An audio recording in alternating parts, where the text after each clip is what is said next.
still stands for freedom, and we can't take that away.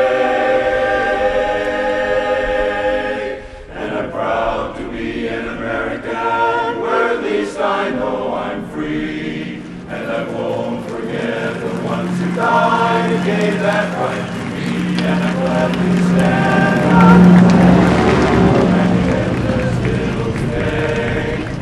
Ain't no doubt I love this land. God bless the USA.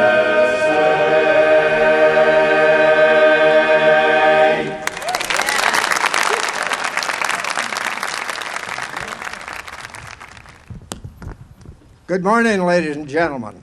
I'm Hal Gear, and occasionally in life, one receives a special honor. That has happened to me today. A year ago this past September, I was one of 27 Americans, veterans of the China Wars and World War II, who was invited to China to celebrate the 60th anniversary of the end of World War II. And when I arrived in China, I met the man who is our speaker this morning.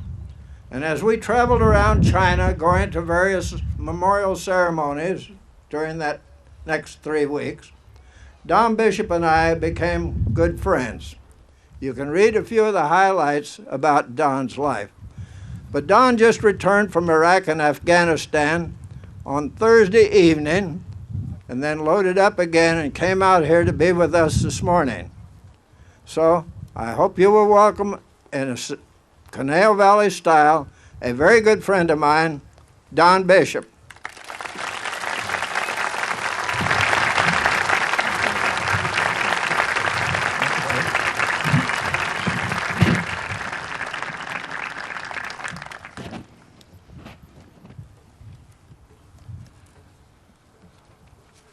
In the national cemeteries, from Arlington to the Punch Bowl, from Normandy to the Philippines, in graveyards, burial grounds, and memorial parks across our land, Americans gather today to honor the dead of our nation's wars and those who served our country. Americans have done so since the end of the Civil War.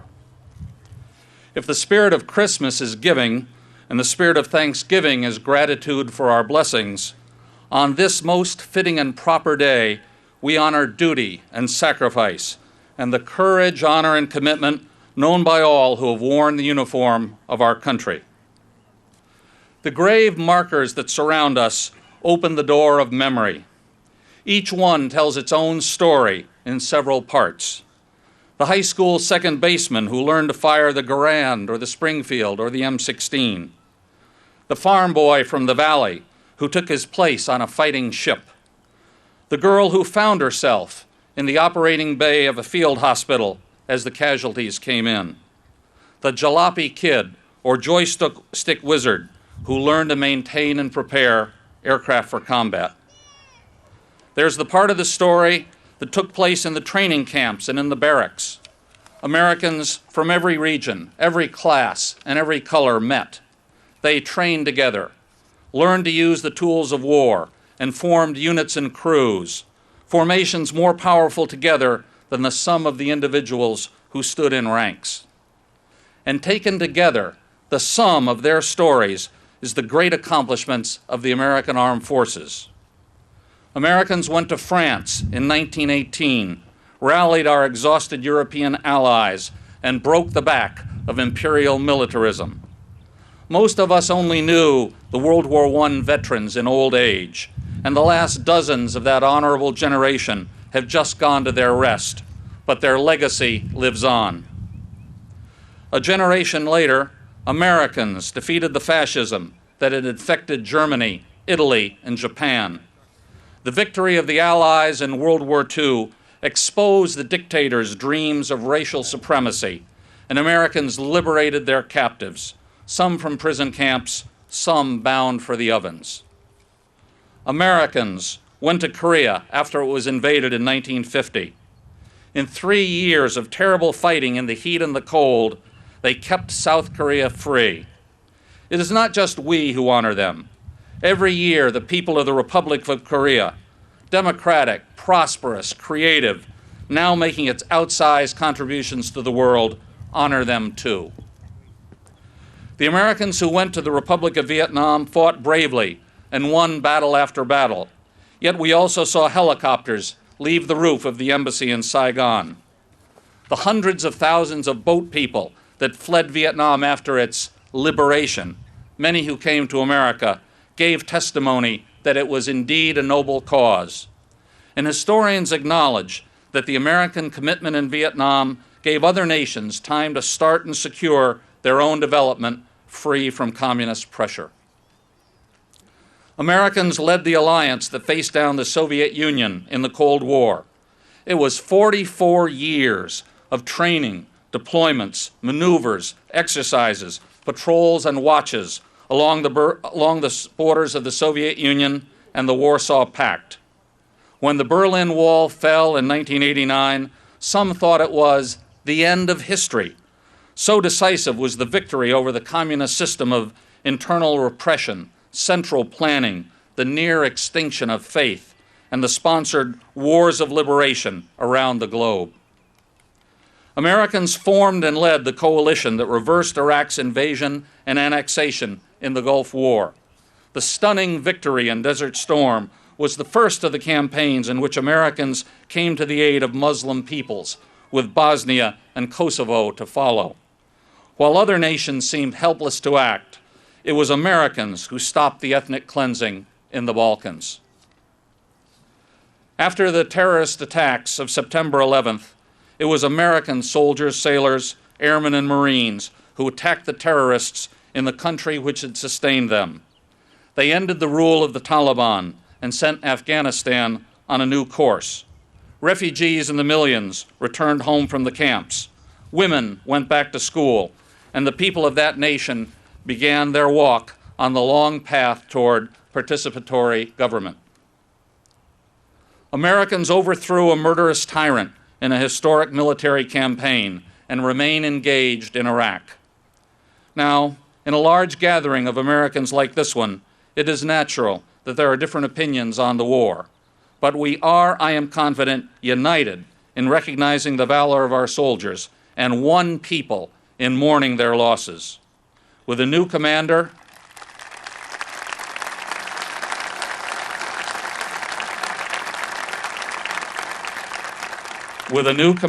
and a new approach that places Americans alongside and among the Iraqi people, training their army and police, they can yet prevail. This recollection of wars seems long, but for an American my age, born in the middle of the 20th century, it stretches only from the grandparents who loved us to the grandchildren we love.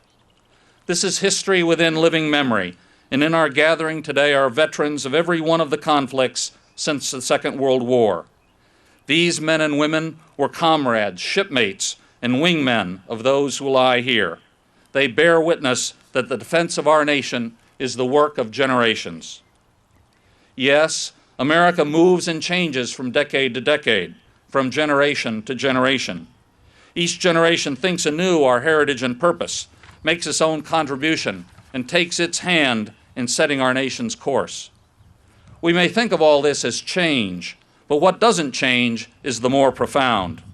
It is continuities that we mark and observe on this Memorial Day, counting first the love of country that becomes duty, courage, and sacrifice. We see the continuities old in this memorial park, and we see them young in Iraq and Afghanistan. There are more links across the generations. We see duty, courage, commitment, honor, and sacrifice in every generation in our own communities, in those who teach our young, in those who respond to our domestic emergencies, in those who face crime and mete out justice. Among us today are many who wear the Purple Heart. For some of them, an entirely different and a more difficult life began the day they were hit. They know and thank the corpsmen and nurses and doctors who treated them, but they will be the first to say that when medicine and the advances in, say, prosthetic technology have done their part, healing is the work of love. We used to say it was the love of a good woman that healed the returned veteran. Our society has changed, and now we can say the love of a good spouse. The spouses, too, are here among us, and they deserve our particular embrace.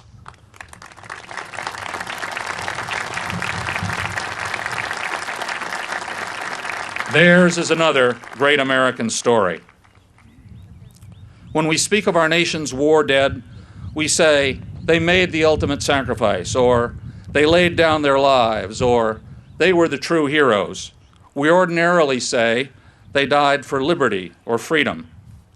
We often recall President Roosevelt's carrying your knapsack version of these ideals, the four freedoms. Indeed, his freedom to worship, freedom of speech, freedom from fear, and freedom from want still pretty well describe America's ideals.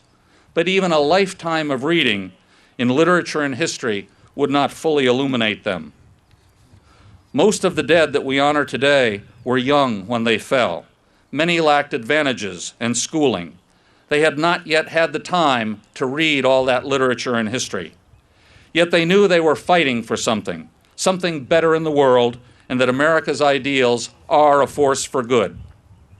They learned their American ideals the best way, from the example of parents and teachers and coaches and pastors and scoutmasters. They watched some movies, too. Some say these old American ideals were always a fraud. Some say the American ideals of old were never real. If that is so, those who gave their lives and those who offer their lives in our defense still are just chumps. This cannot be. To those who doubt our ideals, I say, walk among these graves. To them I say, visit our service members in Iraq and Afghanistan, as I was privileged to do last week, and see how those ideals animate what they do. Yes, on Memorial Day, we look over the graves and honor the past. But if we think of generations, we realize that it is a holiday that looks to the past, to the present, and to the future. The men and women who lie here under the flags gave us a country. That's in the past tense. But the same holiday speaks in the present and future tenses. They gave us a country. We must keep it. And here's the principle.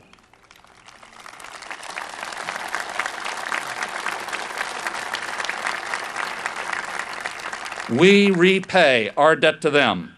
We redeem their sacrifice by being good citizens. We can count the ways by voting in every election, by making our communities and schools better, by joining with others in the organizations that fill out our towns and neighborhoods with fellowship and service, by keeping alive America's heritage and past, by applying the precepts of our many faiths to our common problems, by caring for the wounded and disabled to restore fullness to their lives, by lending our hands to those among the veterans who have suffered from setbacks, by helping the immigrant become an American, by adding our voices to the million conversations that make up our democracy, by contemplating America's purposes in the world. The Marines, sailors, airmen, and soldiers at work in Iraq and Afghanistan are brave, capable, and cheerful. The non-commissioned officers, and commanders may be the finest in our history. They know they are engaged in momentous work, whose first beneficiaries are the ordinary Iraqis and Afghanis they see every day. My last measure of good citizenship, then, is that we never discourage our best young men and women from joining the long line of Americans, past, present, and future, who serve our nation and its ideals in uniform.